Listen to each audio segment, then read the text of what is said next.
fine motor skills with your kids. So these are the tiny muscle groups that you need to exercise, and you need to sort of get them involved, be a little bit advanced with them so they are working them out. Yeah, you know what, because I think you can get a bit sloppy and just automatically think the kids are doing their thing, right? What I think you could be doing to help them along is challenge them.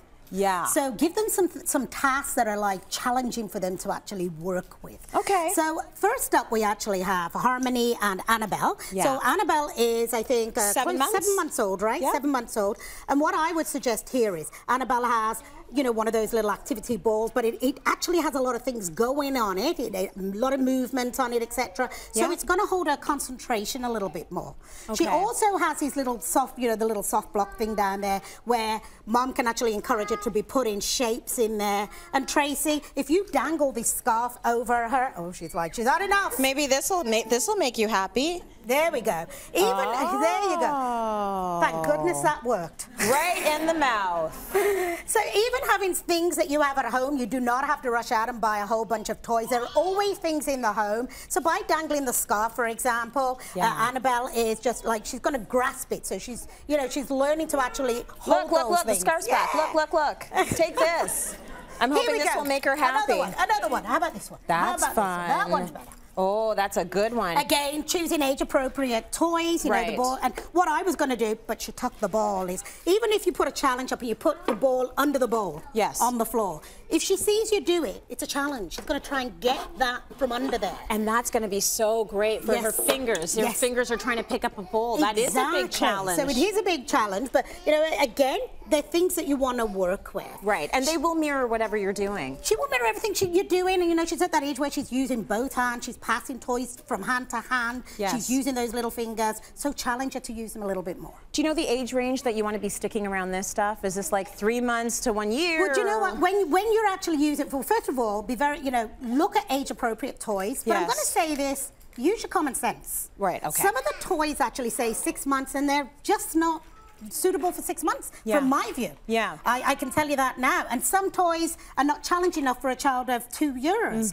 So look at the guidelines and then use your common sense. But yeah, those building blocks, she's probably going to knock them down more than put them together at this age. Which is fine. But it's all fun. It's all fun. So let's move on now to Shannon and Bethany. So Bethany's 16 months old. Yes, hi Bethany. What can we do here to try and fine-tune those motor skills? Okay, so one of the things we have, last year's marshmallows stale in the cupboard. Right. I found them in my cupboard. Yeah. So, you know, what I did was I put some colouring on them, and she's just really having a blast because she was actually putting these all through the tubes here. Oh, that's a good activity. Homemade stuff. Colour pasta. Have her threading it on strings. Right. And again, she's not going to be able to thread a Cheerio maybe at this time. So you want to choose things that are more appropriate for her age, like, you know, the pasta with the bigger holes. Yeah. Oh, where did it go? So as long as she's getting it in there, she's actually has some practice she's using here. her fingers, and not only that, it's educational, right? She's just putting everything in that tube. Yeah. She may get mad when it all comes out the bottom. You know, she'll figure it out. Yeah. And again, a challenging toy is something like this here. It's like popping these. You know, you've got to pop them together and unpop them together. So this takes, you've got hands. Hold those up first, you know, you've got to be doing that.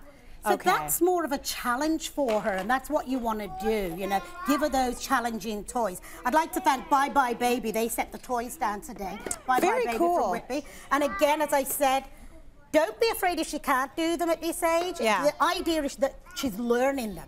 You know? What I like about all of these activities is that you have all of these hours of carpet time with your kid, and you're thinking to yourself, how am I going to fill it up? Why not do the things that are going to challenge them a little bit and give them activities that they can do for a long time? Absolutely. As a mom at home, all you're thinking about is how long is this going to take and how long will you be amused for? Yes. You find an activity that takes 20 minutes, like use that and maybe take a shower. As long as nothing can hurt them. Exactly. And you know what? I had taken into consideration too some of the things. If you have a baby, a child of this age that puts things in the mouth, keep that in mind. It's only a marshmallow. Yeah, don't leave. So, don't leave if they can put it in their mouth. Don't ever leave them unattended. Absolutely. Amanda and Claire. So Claire, we met already. She's advanced. I think that she should actually be putting together an application to Harvard. She's not only been threading the pasta onto the thread, she's been putting the Cheerios in the pasta. I know, she has. Yeah, she's like threading everything through. It is, because that takes, you know, that takes a skill. That's a tiny little Cheerio, and she's putting it in the tubes of pasta. Yeah. Again, you know, a lot of the moms, I don't know if you think to do this, but a lot of the moms use these just to thread toys on across the stroller, across the high chair. Multiple uses. I absolutely love them. And as you can see what she's doing, she's linking them all together. You can make a little necklace with these. Yep. Very and you smart. know, she's really concentrating on why she's doing it and how to put it all together. Another thing that you could encourage her to do, again, the container itself is just, would you like to spread some? Oh, let's see if she can open it. The container itself, it's like, you know what, it's a simple click, click. So can we open that up? Here, let's bring it over here. Here we go. She wants the knife. It's a knife. It's a big deal for a child, but you're actually saying once they can get the container open, you can give them a butter knife. Give them a butter knife. Get them to help spreading the peanut butter if there's no nut allergies, the jelly, the butter, so that they're learning that skill at the same time. It's good for them to use it. It's probably going to be a very messy activity. You know what? Not when you're Claire, it's not. No. Do you see that spreading? The bread not a drip. The bread may end up in 1,000 pieces, but I'll tell you what, this will be the best sandwich she ever ate when she's made it. That's right. That's absolutely right. So Claire's actually 3 years old, and you have to, as you said, use your common sense. When you get to a certain age, you'll see when they can start taking on a little bit more when it comes to their fine motor skills. Don't be afraid in terms of a challenge. Like what I find often, what parents will do, put a big knot at the bottom so things don't fall out. But you know what? Let her figure that out. Right. Let her figure out, like, okay, if it keeps dropping off at the bottom, maybe I got to hold 2 sides. Yes. You know, if she gets really mad and throws it out, okay, put a knot in the bottom. Maybe help her. Maybe help her out at that point. Absolutely. Listen, you're doing a fantastic job. I would like to eat that a little bit later, okay?